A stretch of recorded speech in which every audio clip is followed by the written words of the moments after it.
तो दोस्तों अभी तक जो भी स्टूडेंट्स ने हमारे एप्लीकेशन को डाउनलोड नहीं किए हैं तो मेरे दोस्तों जल्दी से डिस्क्रिप्शन बॉक्स में लिंक दिया है। आप जल्दी से प्ले स्टोर से मिसाइल क्लासेस के ऐप को डाउनलोड करके 26 तारीख और 27 तारीख के शाम के 6:30 बजे महा मैराथन क्लास होने वाले हैं मेरे दोस्तों। तो लेट किस बात की, जल्दी से डाउनलोड करें और हमारे मैराथन क्लास में ज्वाइन करके आनंद ले, वो भी मेरे दोस्तों फ्री में। तो आज की क्लास में मैं लेकर आया हूं मोस्ट एक्सपेक्टेड क्वेश्चन, आपके वायरल प्रश्न के अकॉर्डिंग मेरे दोस्तों। जैसे क्वेश्चन मैं आज आप लोगों को दिखाने वाला हूं डिटो आपके पेपर में वैसे ही क्वेश्चन आएगी। और हाँ, जब मैं क्वेश्चन को पोस्टमार्टम करूंगा तो मेरे दोस्तों आप लोग अच्छी तरह से देखने की कोशिश करेंगे। तो आइए सर, पहला क्वेश्चन आपकी स्क्रीन पे है कि निम्नलिखित में से कौन सा स्थल रावी नदी के तट पर स्थित है। अब आपसे पूछा गया वो कौन सा स्थल है जो रावी नदी के तट पर स्थित है, तो मेरे दोस्तों हमारा क्या हो जाएगा, हड़प्पा। अब बात करते हैं सर हड़प्पा सभ्यता की खोज कब हुआ था, 1921 में। कौन सा नदी के तट पे मेरे भाई, तो बताएंगे रावी नदी के तट पर। किसने किया था मेरे भाई, तो स्वामी में। किसने मेरे भाई, दयाराम स्वामी ने हमारा इसका खोज किया था। 3 क्वेश्चन मैंने बताया, तीनों क्वेश्चन को याद रखिएगा। हड़प्पा सभ्यता को सिंधु घाटी सभ्यता क्यों कहा गया, क्योंकि यह सिंधु नदी के तट पर स्थित है, इस कारण से हड़प्पा सभ्यता को सिंधु घाटी की सभ्यता के नाम से जाना जाने लगा। एक क्वेश्चन आती है मेरे भाई कि हमारा हड़प्पा सभ्यता को कांस्य युग की सभ्यता क्यों कहा जाता है। हड़प्पा सभ्यता को कांस्य युग की सभ्यता क्यों कहा जाता है, तो बताएंगे सर हड़प्पा सभ्यता को कांस्य युग की सभ्यता इसलिए कहा जाता है क्योंकि तांबा और टीन से मिलकर एक मिश्र धातु तैयार होती है जिसे हम लोग कांसा कहते हैं। और कांस्य धातु से हड़प्पा सभ्यता के लोग अपने औजार का इस्तेमाल करते थे। इस कारण से हड़प्पा सभ्यता का नाम कांस्य युग की सभ्यता के नाम से भी जाना जाने लगा। आइए सर अगला प्रश्न पे आते हैं सर, हड़प्पा सभ्यता का सबसे बड़ा स्थल कौन सा है, तो बताएंगे सर मोहनजोदाड़ो। हड़प्पा सभ्यता की खोज कब हुई थी, तो बताएंगे सर 1922 में इसका खोज हुआ था। कौन सा नदी किनारे मेरे भाई, सिंधु नदी के तट पर इसकी खोज हुई थी। कौन सा नदी के किनारे, सिंधु नदी के तट पर इसकी खोज हुई थी। और मेरे भाई इसका जो खोज किया था वो कौन था, आर.डी. बैनर्जी, रखलदास बैनर्जी। हड़प्पा सभ्यता में सबसे बड़ा स्नानागार अगर देखा जाए तो हमारा मोहनजोदाड़ो में स्थित है। और मोहनजोदाड़ो मेरे दोस्तों सिंधी भाषा का एक शब्द है जिसका अर्थ होता है मृतकों का टीला या कब्रिस्तान या तो शमशान घाट, इसलिए याद रखिएगा। या मेरे दोस्तों इसको हम लोग कभी कभी हड़प्पा का बाग के नाम से भी हम लोग जानते हैं। 4-5 क्वेश्चन मैं बता रहा हूं, ध्यान से सुनिएगा।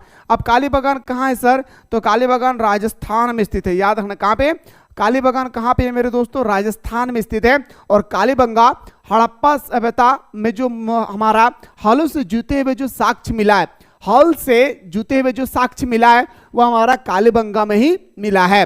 अब आते हैं सर लोथल। लोथल मेरे भाई, लोथल जो है वो हमारा गुजरात में स्थित है। कहाँ पे, गुजरात में स्थित है। और लोथल मेरे भाई भगवा नदी के किनारे स्थित है। कौन सा, भगवा नदी के किनारे स्थित है कौन, हमारा लोथल। याद रखना है लोथल कौन सा नदी के किनारे स्थित है, भगवा नदी के किनारे हमारा लोथल याद रखना है बसा हुआ है। अगर आपसे पूछा जाएगा कि कालीबंगा कौन सा नदी के किनारे स्थित है मेरे भाई, सरस्वती नदी के किनारे स्थित है। या तो मेरे दोस्तों इसको हम लोग कभी कभी सरस्वती नदी भी बोलते हैं, तो कभी मेरे दोस्तों इसको और एक अन्य नाम से भी जाना जाता है। तो कभी आप लोग याद रखना है मेरे भाई, जितने सारे क्वेश्चन यहाँ पे मैंने बताया है सारे क्वेश्चन को पूरा कंप्लीटली आप सभी को अच्छी तरह से देख लेना है।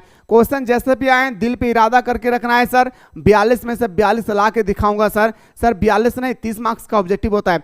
6 क्वेश्चन आएंगे 2-2 मार्क्स का, इसको भी मेरे दोस्तों 12 में से 12 मार्क्स लाना है, ठीक है। सिंधु घाटी सभ्यता में एकमात्र बंदरगाह कहां स्थित है, सिंधु घाटी सभ्यता में अगर मैं बात करूं एकमात्र बंदरगाह हमारा कौन हो जाएगी, लोथल। याद रखना है सिंधु घाटी हमारा बंदरगाह है मेरे भाई कौन सा, तो बताएंगे हमारा लोथल एक प्रकार का हमारा सिंधु घाटी सभ्यता का क्या है, बंदरगाह स्थित है।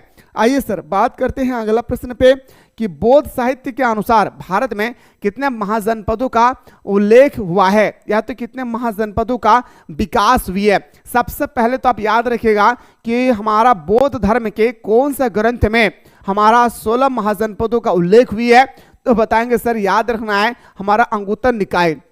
क्या बताएंगे सर, कौन सा बौद्ध ग्रंथ में 16 महाजनपदों का उल्लेख हुआ है, तो बताएंगे सर 16 महाजनपदों का उल्लेख होने वाला ग्रंथ का नाम था अंगुत्तर निकाय, जो बौद्ध धर्म से संबंधित है।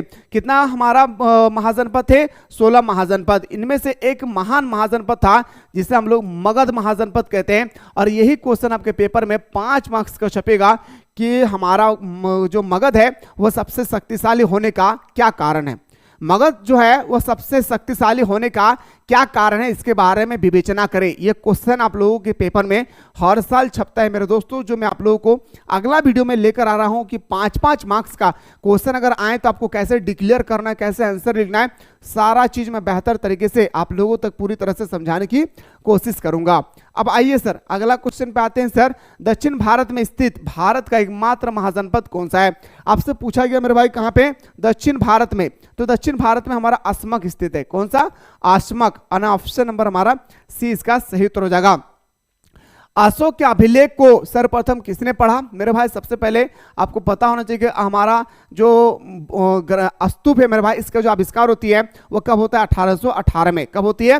1818 में होती है। इस चीज को भी याद रखिएगा, क्वेश्चन कहीं से भी आए मेरे दोस्तों छोड़कर नहीं आना है। तो अशोक के अभिलेख को सर्वप्रथम किसने पढ़ा? जेम्स प्रिंसेप ने। किसने मेरे दोस्तों? जेम्स प्रिंसेप ने पढ़ा था। हमारा ऑप्शन नंबर क्या हो जाएगी? सी इसका सही उत्तर हो जाएगा। अगला प्रश्न पे लौटते हैं सर, इंडिका की रचना किसने किया था? अब क्वेश्चन नंबर 7 पूछा जाता है, जो हमारा इंडिका पुस्तक है। देखिए इंडिका पुस्तक क्या है, उसके बाद हमारा जो है महाभारत किसने लिखी है, रामायण किसने लिखा है, इसके बाद हमारा जो है बाइबिल, ये बाइबिल किसने लिखी है, फिर हमारा बौद्ध धर्म का जो ग्रंथ होती है वो सारे ग्रंथों को आपको कंप्लीटली देख लेना है। जैसे हमारा बोल सकते हैं सर गुलबदन बेगम ने कौन सा पुस्तक की रचना किया है, हुमायूं ने कौन सी पुस्तक की रचना किया है, अकबर ने कौन सी पुस्तक की रचना किया है। ये सारे क्वेश्चन जो है मेरे शेर से कॉमन पार्ट बनती है, जो लगातार कई सालों से बार बार पूछे जा रहे हैं। तो बताएंगे सर हमारा मेगास्थनीज जिसका सही उत्तर हो जाएगा। क्या होगी? मेगास्थनीज जिसका राइट आंसर हो जाएगा। अगला सर महाभारत का युद्ध कुरुक्षेत्र में कितने दिन तक चला था? 18 दिन तक। मेरे भाई याद रखना है, कभी कभी क्वेश्चन आता है कि कौन से क्षेत्र में महाभारत का युद्ध हुआ था, तो बताएंगे सर कुरुक्षेत्र में महाभारत का युद्ध 18 दिन तक चला था। किसका किसका बीच में? पांडव एवं कौरव के बीच में। किसने मेरे भाई? पांडव और कौरव के बीच में हुआ था। क्या हो जाएगी? पांडव और कौरव के बीच में हुआ था हमारा। याद रखना है, दो व्यक्तियों के बीच में, एक्चुअली देखा जाए तो दोनों क्या था? भाई ही था। दोनों के बीच में क्या हो गए थे? युद्ध हो गया था। अगला प्रश्न पे आते हैं सर, स्तूप किस धर्म से संबंधित थे? ये क्वेश्चन कई बार अभी आप लोगों का प्री बोर्ड का एग्जाम हुआ था, वहां पे भी ये क्वेश्चन पूछे गए थे। तो स्तूप किस धर्म से संबंधित है? तो बताएंगे सर बौद्ध धर्म से संबंधित है। कौन? हमारा स्तूप। आइए सर बात करते हैं नेक्स्ट क्वेश्चन पे, महावीर स्वामी का जन्म कहां पे हुआ था? तो हम सभी को पता है सर महावीर स्वामी का जो जन्म होती है वो कुंडल ग्राम में होता है। कहां पे? कुंडल ग्राम में होता है। यानी ऑप्शन नंबर हमारा बिल्कुल सही उत्तर हो जाएगी सर, ऑप्शन नंबर बी हमारा सही उत्तर हो जाएगा। अगला है सर मुक्तिदाता की कल्पना बौद्ध धर्म के किस शाखा में की गई?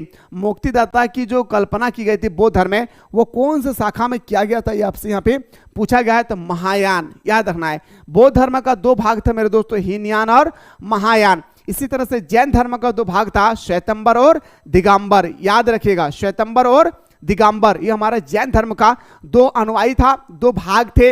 इसी तरह से हमारा बौद्ध धर्म का 2 और भाग था, हीनयान और महायान। याद रखिएगा, क्वेश्चन कैसे भी आए छोड़ना नहीं है भाई। अगला है सर पुराणों की संख्या कितनी है? देखिए मेरे भाई, अगर आपसे पूछा जाएगा कि वेद की संख्या कितना है? 4। वेदांग की संख्या पूछा जाएगा मेरे दोस्तों 6। अगर आपसे पुराणों की संख्या पूछा जाएगा तो बताएंगे सर पुराणों की संख्या कितना हो जाएगी? 18। एक क्वेश्चन और याद रखिएगा कि वेद में सबसे ज्यादा सबसे पुराना वेद कौन सा है? तो बताएंगे सर सबसे पुराना वेद हो जाएगा हमारा कौन? ऋग्वेद। और एक बात याद रखिएगा कि संगीत म्यूजिक का संबंध कौन सा वेद से है? तो बताएंगे सर हमारा समवेद से है। क्या? समवेद से। जैसे ऋग्वेद बताए थे ना मेरे भाई, ऋग्वेद, अथर्ववेद, समवेद बताए थे ना, 4 प्रकार की वेद होती है। तो ये वेद आपको अच्छी तरह से याद रख लेना है, क्योंकि वेरी शॉर्ट क्वेश्चन में क्वेश्चन आता है कि चारों वेदों का नाम लिखे।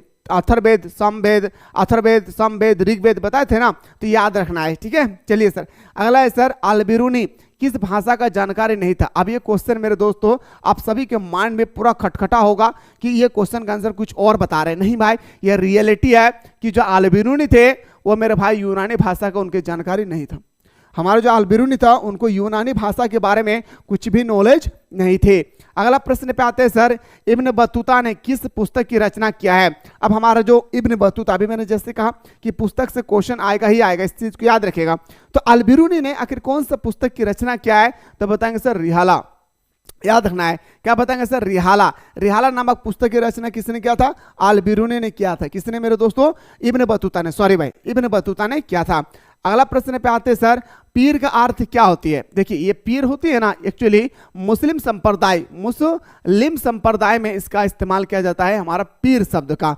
यानी ऑप्शन नंबर हमारा बिल्कुल सही हो जाएगी सर, ए हमारा राइट आंसर हो जाएगा। आइए गुरुजी नेक्स्ट क्वेश्चन पे दौड़ते हैं सर, अगला क्वेश्चन। और हाँ, अगला वीडियो में थोड़ा सा आप लोग वेट कीजिएगा, मैं 5 अंक वाला जितना सारा क्वेश्चन इंपॉर्टेंट सारा क्वेश्चन मैं आप लोगों के लिए लेकर आ रहा हूं अगला वीडियो में। बाकी आप लोग मैराथन क्लास में फ्री में देखना चाहते हैं 26 तारीख और 27 तारीख 2 दिन याद रखिएगा, 26 तारीख और 27 तारीख के शाम के 6:30 बजे महा मैराथन क्लास होगी हमारे एप्लीकेशन पे। तो जो भी स्टूडेंट्स ने अभी तक हमारे एप्लीकेशन को डाउनलोड नहीं किए हैं, मैं रिक्वेस्ट करता हूं अगर आप फ्री में देखना चाहते हैं हमारा महा मैराथन क्लास तो डिस्क्रिप्शन बॉक्स में लिंक दिया है, प्ले स्टोर से डाउनलोड करके आप लोग हमारे मैराथन क्लास में आनंद ले सकते हैं। क्वेश्चन सर, प्रसिद्ध सूफी संत मोइनुद्दीन चिश्ती की दरगाह कहाँ स्थित है? अब उससे पूछा गया कि मोइनुद्दीन चिश्ती है, इसकी दरगाह कहाँ स्थित है? मोइनुद्दीन चिश्ती की दरगाह तो बताएंगे सर हमारा अजमेर में है। आइए सर नेक्स्ट क्वेश्चन पे आते हैं सर, अगला है अलवर संप्रदाय के लोग किस देवता की उपासना करते थे? मतलब अलवर और नयनार 2 संप्रदाय थे, अलवर और नयनार। तो अलवर संप्रदाय जो थे मेरे भाई वो विष्णु के अनुयायी थे। क्या था? विष्णु के अनुयायी थे। यानी ऑप्शन नंबर हमारा बिल्कुल सही हो जाएगी सर, ए हमारा राइट आंसर हो जाएगा। अगला है सर, विजयनगर साम्राज्य के संस्थापक कौन थे? तो 2 भाई था, हरिहर राय और बुक्का राय। मेरे दोस्तों कब इसके खोज हुई थी? तो 1336 में। कब मेरे दोस्तों? 1336 में। एक क्वेश्चन और याद रखिएगा मेरे दोस्तों, हरिहर राय और बुक्का राय जो थे वो कौन सा नदी के किनारे हमारा विजयनगर साम्राज्य का स्थापना किया था? तुंगभद्रा नदी के किनारे। कौन सा? तुंगभद्रा नदी के किनारे हमारा विजयनगर साम्राज्य के स्थापना किए थे। अब आते हैं सर हमारा विजयनगर साम्राज्य जो वंश थे, इसमें कितने वंशों ने शासन किए थे? तो बताएंगे सर इसमें 4 वंशों ने शासन किया था, आरबीडू वंश, तुलु वंश, है ना। तो इस प्रकार से 4 वंश थे जिन्होंने यहाँ पे आकर शासन किए थे। और मेरे दोस्तों विजयनगर साम्राज्य के सबसे शक्तिशाली जो शासक थे वो था हमारा कृष्णदेव राय। सबसे शक्तिशाली कौन शासक थे? कृष्णदेव राय। और कृष्णदेव राय ने मेरे भाई विजयनगर के बारे में एक बहुत ही सुंदर तरीके से पुस्तक लिखा था जिसका नाम था अमुक्तल मलायद। क्या नाम था? अमुक्तल मलायद इस पुस्तक का नाम था। आइए सर, क्वेश्चन को छोड़ना नहीं है मेरे शेर सैनियों, मैं जैसे भी बता रहा हूं 1336 या 1333 होगा, देख लेंगे एक बार, ठीक है? 1336 होगा। चलिए सर अगला क्वेश्चन पे आते हैं सर कि तेलुगु साहित्य अमुक्तल मलायद की रचना किसने किया था? अभी मैंने जस्ट बताया कृष्णदेव राय। किसने किया था मेरे दोस्तों? कृष्णदेव राय ने किया था। अगला प्रश्न पे आते हैं सर, अकबरनामा का रचना किसने किया है? मैंने अभी जस्ट बताया मेरे दोस्तों कि पुस्तक से रिलेटेड जैसा भी क्वेश्चन आए आप अपने पेपर में छोड़ कर नहीं आएंगे। तो हमारा जो अकबरनामा थे इसके रचनाकार था हमारा अबू फजल। कौन थे मेरे भाई? अबू फजल इसके रचनाकार थे। कौन हो जाएगी? अबू फजल हमारा सही उत्तर हो जाएगा। नेक्स्ट क्वेश्चन पे आते हैं सर, संथाल विद्रोह कब हुआ था? अब आते हैं सर संथाल विद्रोह। देखिए ये जो ऑप्शन है ना मेरे भाई, अगर इन ऑप्शन में बात करूं तो हमारा 1855, कभी कभी ऑप्शन देखेंगे 1855 से लेकर 56 के बीच में, तो 55 आपको क्लिक कर देना है, ठीक है। लेकिन किसने क्या था मेरे भाई? 2 भाई था, सिद्धू और कान्हू। एक्चुअली इस युद्ध में 4 भाई ने भाग लिए थे और 2 बहन, 6 जन मिलकर इस युद्ध में भाग लिए थे। लेकिन 2 व्यक्ति का ही नाम आता है सिद्धू और कान्हू। इसलिए नाम आता है क्योंकि मेरे दोस्तों उन्होंने सबसे ज्यादा भूमिका निभाए थे, ठीक है। चलिए सर अगला क्वेश्चन पे आता हूं। Question number next sir, Damini कोह क्या है भाई? ये क्वेश्चन 22 पूछा गया है। जो हमारा दामिनी कोह है वो एक प्रकार का क्या है? तो दामिनी कोह एक प्रकार का संथाल की भूमि है। दामिनी कोह क्या है मेरे भाई? संथाल की एक प्रकार का क्या है? भूमि है। अगला प्रश्न पे आते सर, 1793 में जब अस्थायी बंदोबस्त लागू हुआ उस समय बंगाल का गवर्नर जनरल कौन थे? मतलब अस्थायी बंदोबस्त लागू जो हुआ था उस समय गवर्नर जनरल कौन था? तो बताएं कॉर्नवालिस। इसे हम लोग कभी कभी ना अस्थायी बंदोबस्त को कॉर्नवालिस कोड के नाम से भी जानते हैं। अस्थायी बंदोबस्त को कभी कभी हम लोग कॉर्नवालिस कोड के नाम से भी जानते हैं, इसलिए इसको भी याद रखिएगा। कभी कभी क्वेश्चन अगर पलट दे कि कॉर्नवालिस कोड की स्थापना कब हुई थी तो आपको याद रखना होगा 1793 में इसकी स्थापना हुई थी, ठीक है। वो भी कहां पे? बंगाल में। अगला क्वेश्चन है सर, 1857 के विद्रोह का आरंभ कहां से हुआ था? तो बताएंगे सर हमारा मेरठ से। लेकिन डेट पूछा जाएगा मेरे भाई तो 10 मई में इसकी हमारा आरंभ हो जाती है, याद रखना है। हमारा 1857 के विद्रोह में भूमिका निभाने वाले किन्हीं दो महिलाओं के नाम बताएं, तो आप बताइएगा झांसी की रानी और लक्ष्मीबाई। ठीक है। अगर आपसे पूछा जाएगा कि पुरुषों के नाम बताएं, तो कुंवर नारायण सिंह, तत्या टोपे, बेगम, और उसके बाद हमारा आ जाएगा सर बहादुर शाह जफर। बहादुर शाह जफर के नेतृत्व में ही हमारा ये युद्ध हुआ था 1857 की क्रांति। एक बात और याद रखिएगा, 1857 की क्रांति में फांसी लगाने वाला, सॉरी, फांसी देने वाला पहला छोटा व्यक्ति था कम उम्र के, वो था हमारा कौन मेरे भाई, मंगल पांडे। इस चीज को भी याद रखिएगा, क्वेश्चन कहीं से भी आए, मैं फिर से कह रहा हूं छोड़ कर नहीं आना, इसलिए मैं डीपली आप लोगों को बता दे रहा हूं। अब थोड़ा सा बता रहा हूं, इसको ध्यान सुनिएगा। 1857 के विद्रोह से संबंधित आपके पेपर में टोटल 13 मार्क्स का क्वेश्चन आएगा। एक आएगा सर 5 मार्क्स का, 2 क्वेश्चन आएगा सर आपका, याद रखना मेरे दोस्तों, 2 से 3 क्वेश्चन आएगा आपका शॉर्ट क्वेश्चन, सॉरी आपका ऑब्जेक्टिव में। इसके बाद आपका वेरी शॉर्ट क्वेश्चन एक क्वेश्चन आएगा, और एक क्वेश्चन आएगा आपका 3 मार्क्स का शॉर्ट क्वेश्चन।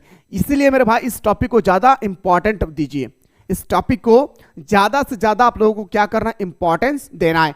अब बात करते हैं सर क्वेश्चन का आंसर मिलेगा कहां, तो मैं डोंट वरी, मैं क्वेश्चन लेकर आ रहा हूं अगला वीडियो में 5-5 मार्क्स में किस प्रकार से आपके एग्जाम में क्वेश्चन आने वाले हैं भाई। तो देखिए 1857 के विद्रोह का प्रारंभ कहां से हुआ था, मेरठ से हुई थी। ठीक है, चलिए सर अगला क्वेश्चन पे आने से पहले दिल्ली से किसने नेतृत्व किया था, बहादुर शाह जफर। याद रखना, अवध से किसने किया था, बेगम हजरत महल ने किया था। अगला प्रश्न पे आते हैं सर, सहायक संधि व्यवस्था को किसने आरंभ किया था। सहायक संधि जो है, इस व्यवस्था को आरंभ करने वाले कौन थे, लॉर्ड वेल्जली। कौन थे मेरे दोस्तों, लॉर्ड वेल्जली हमारा सही उत्तर हो जाएगा। अगला प्रश्न पे आते हैं सर, चोरी चौरा कांड कब हुआ था। देखिए मेरे भाई, अब महात्मा गांधी की ने पहला आंदोलन करती है 1917 में, चंपारण का आंदोलन, और महात्मा गांधी का अंतिम आंदोलन चलती है 1942 का आंदोलन। इसके बीच में बहुत सारे आंदोलन हुई है, जैसे 1920 में हमारा होता है क्या बताएंगे सर, असहयोग आंदोलन है ना।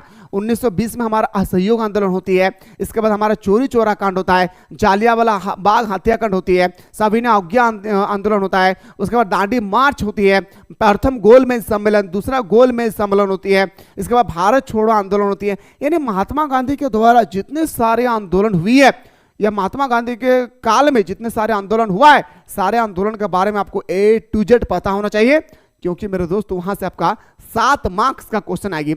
एक क्वेश्चन आएगा आपका 5 मार्क्स का, एक क्वेश्चन आएगा 2 मार्क्स का।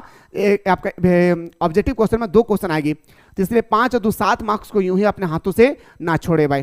ठीक है, तो चोरी चोरा कांड होती है मेरे दोस्तों 4 फरवरी 1922 को। कब होती है, 4 फरवरी 1922 को हमारा क्या होता है मेरे दोस्तों, चोरी चोरा कांड होती है। अगला प्रश्न पे आते हैं सर, महात्मा गांधी के राजनीतिक गुरु कौन थे, तो बताएंगे सर गोपाल कृष्ण गोखले महात्मा गांधी का राजनीतिक गुरु थे। अगला है सर, भारतीय संविधान सभा के अस्थायी अध्यक्ष कौन नियुक्त किया है, तो अस्थायी अध्यक्ष आपसे पूछा जाएगा तो डॉक्टर राजेंद्र प्रसाद। कब होती है इसका गठन, इसकी नियुक्ति, तो 11 दिसंबर 1946 को। और अस्थायी अध्यक्ष का नियुक्ति अगर आपसे पूछा जाएगा तो बताएंगे सर 9 दिसंबर 1946 को। किसको मेरे दोस्तों, आपको शाहजहां याद रखना मेरे भाई, क्या हो जाएगा हमारा सचिनंद याद रखना मेरे भाई, डॉक्टर सचिनंद सिन्हा याद रखना है। ये हमारा अस्थायी अध्यक्ष हो जाएगा कौन, डॉक्टर राजेंद्र प्रसाद, और अस्थायी अध्यक्ष हो जाएगा हमारा डॉक्टर सचिनंद सिन्हा। ये हमारा दूसरा क्वेश्चन। तीसरा क्वेश्चन में याद रखिएगा कि किसकी नियुक्ति कब हुई है, जैसे डॉक्टर राजेंद्र प्रसाद अस्थायी अध्यक्ष है, इसकी नियुक्ति कब होती है, तो बताएंगे सर 11 दिसंबर 1946। अस्थायी अध्यक्ष जो थे इसका गठन होती है 9 दिसंबर 1946 को। ठीक है, चलिए सर अगला प्रश्न पे आते हैं सर, भारतीय संविधान कब लागू हुआ था। देखिए मेरे भाई, भारतीय संविधान को कब अंगीकृत किए गए थे, ये अलग क्वेश्चन है। ठीक है, मेरी बात को समझिए, भारतीय संविधान को अंगीकृत किए गए थे 26 नवंबर 1949 को। ठीक है, भारतीय संविधान को अंगीकृत किए गए थे 26 नवंबर 1949 को। अब हमसे पूछा गया कि भारत का संविधान लागू कब होती है, तो बताएंगे सर 26 जनवरी 1950 को। दोनों क्वेश्चन में अंतर है भाई, इस चीज को याद रखिएगा। अगला है सर, संविधान के निर्माण में कितना समय लगा, तो बताएंगे सर संविधान के निर्माण में याद रखना 2 साल 11 महीना 18 दिन। टोटल कितना लगा था संविधान के निर्माण में, 2 साल 11 महीना 18 दिन। तो जैसे क्वेश्चन अभी मैं आप लोगों को दिखा रहा हूं, डिट्टू मेरे भाई आपके पेपर में वैसा ही क्वेश्चन पूछा जाएगा। मोहनजोदड़ो का शाब्दिक अर्थ क्या होता है, जो हमारा मोहनजोदड़ो है इसका शाब्दिक अर्थ क्या होती है मेरे भाई, बताएंगे सर। तथा यह किस भाषा का शब्द है, वेरी शॉर्ट क्वेश्चन में ऐसा ही आएगा। क्या आप नहीं लिख पाएंगे, आप बोलेंगे सर बिल्कुल मैं हंसते खेलते लिख लूंगा, बताएंगे या नहीं। और मेरे भाई मैं फिर से अगर आप लोगों से कहना चाहूंगा कि मैराथन क्लास को मिस ना करें। जो भी स्टूडेंट चाहते हैं कि सर मुझे मैराथन क्लास में जुड़ना है, डिस्क्रिप्शन बॉक्स में लिंक दिया है, उस लिंक को जल्दी से प्ले स्टोर से डाउनलोड करके हमारे साथ 26 तारीख के 6:30 बजे और 27 तारीख के 6:30 बजे मुलाकात करना है मेरे भाई महा मैराथन क्लास में। ठीक है, आइए सर। तो बताएंगे सर मोहनजोदाड़ो का शाब्दिक अर्थ होता है मृतकों का टीला, और ये हमारा सिंधी भाषा का शब्द है। अगला है सर खानकाह से आप क्या समझते हैं? अब क्वेश्चन आ गए मेरे भाई, जो हमारा खानकाह है इससे आपको क्या समझ में आता है? तो बताएंगे सर सूफियों के आश्रय स्थल, निवास स्थल को खानकाह कहा जाता है। सूफियों के आश्रय स्थल को याद रखना, हम लोग क्या कहते हैं? खानकाह कहते हैं। गोपुरम क्या है सर? गोपुरम को किसे कहते हैं? मंदिरों के प्रवेश द्वार को गोपुरम कहते हैं। क्या कहते हैं सर? मंदिरों के प्रवेश द्वार को गोपुरम कहते हैं। याद रखना, दक्षिण भारत में मंदिरों के प्रवेश द्वार को गोपुरम कहा जाता है। गोपुरम विशाल और ऊंचे बनाए जाते थे जो चित्रकलाओं से अलंकृत थे। और गोपुरम को जैसे बनाया जाता था मेरे दोस्तों, सॉरी, गोपुरम क्या था? मंदिरों के प्रवेश द्वार को गोपुरम कहते थे। तो मंदिरों के जो प्रवेश द्वार होती थी ना, वो इतना सुंदर डिजाइन से बनाया जाता था जिससे लोगों को अट्रैक्शन करते थे, लोगों को क्या करते थे मेरे भाई? आकर्षित करते थे। हुमायूं की रचना, हुमायूं नामा की रचना किसने किया था? हुमायूं नामा की रचना गुलबदन बेगम ने किया था। याद रखना है, किसने किया था? गुलबदन बेगम ने किया था, जो बाबर की पुत्री एवं हुमायूं की बहन है। इतना आपको नहीं लिखना है, मैं नॉलेज के लिए लिख दिया हूं, आप यहां तक ही लिखेंगे काफी है। अगला प्रश्न है संथाल विद्रोह के प्रमुख नेता कौन था? तो बताएंगे सर संथाल विद्रोह के प्रमुख नेता जो थे वो हमारे 4 भाई थे।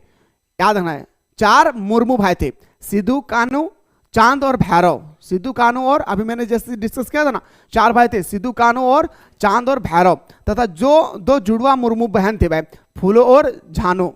2 बहन और 4 भाई, सिद्धू कानू और हमारा चांद और भैरव, और बहन का नाम था फूलो और झानो। ठीक है, अगला आयने दहसाला प्रणाली के प्रतिपादक कौन थे?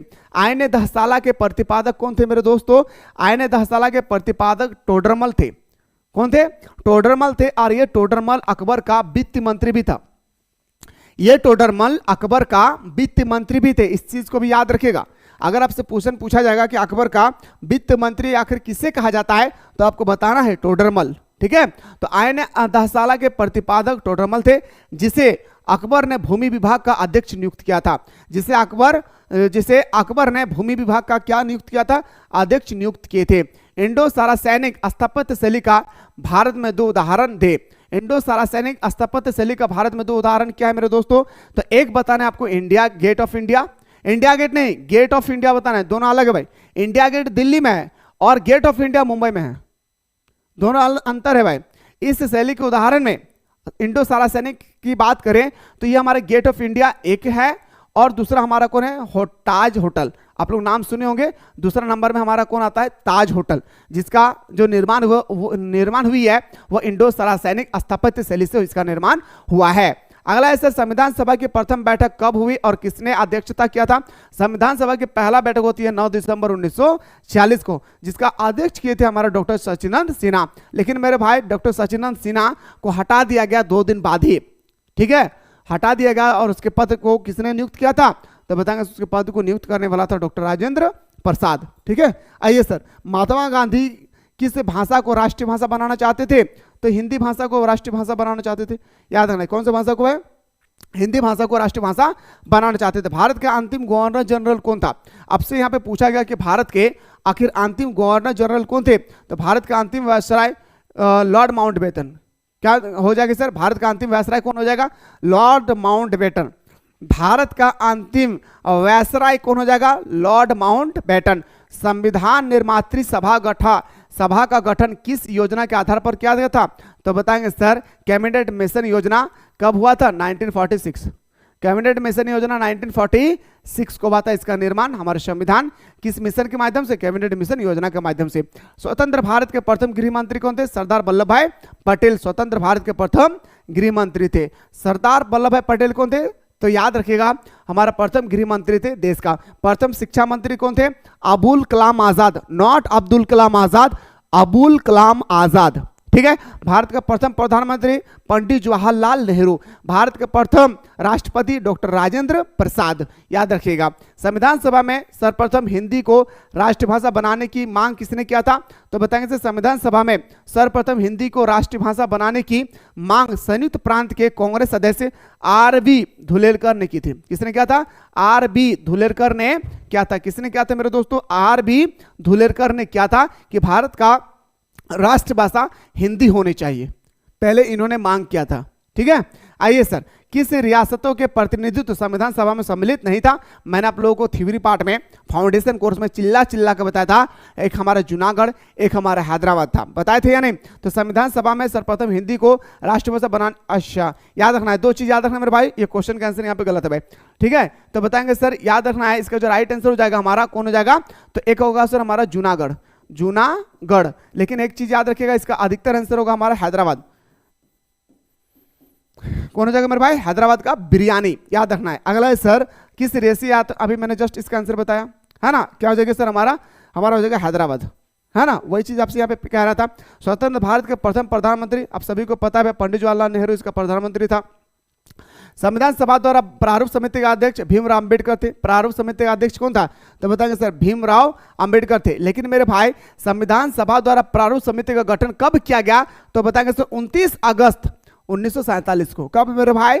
29 अगस्त 1947 को इसका गठन किया गया था। किसका? प्रारूप समिति का, जिसका अध्यक्ष कौन थे? तो भीमराव अंबेडकर। कौन थे मेरे शेर सैनियों? भीमराव अंबेडकर। अगला सर, उद्देश्य प्रस्ताव कब और किसने प्रस्तुत किया था? उद्देश्य प्रस्ताव पंडित जवाहरलाल नेहरू ने 13 दिसंबर 1946 को पेश किए थे। 9 दिसंबर को सचिदानंद सिन्हा का नियुक्ति होती है, 11 दिसंबर को डॉक्टर राजेंद्र प्रसाद की नियुक्ति होती है, और ठीक 2 दिन बाद यहाँ पे भी, और 2 दिन बाद यहाँ पे भी, 2 दिन बाद हमारा होती है क्या मेरे दोस्तों? तो बताएं, उद्देश्य प्रस्ताव पेश करता है कौन? पंडित जवाहरलाल नेहरू। कब? 13 दिसंबर 1946 को।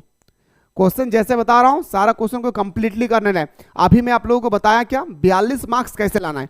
बचा हुआ जो मार्क्स है ना भाई, बचा हुआ जो 38 मार्क्स है, सारे क्वेश्चन मेरे भाई आप लोगों को बताऊंगा अगला वीडियो में, वेट कीजिए। ठीक है। अब आते हैं सर, हम लोग बात करेंगे नेक्स्ट क्वेश्चन पे। ठीक है।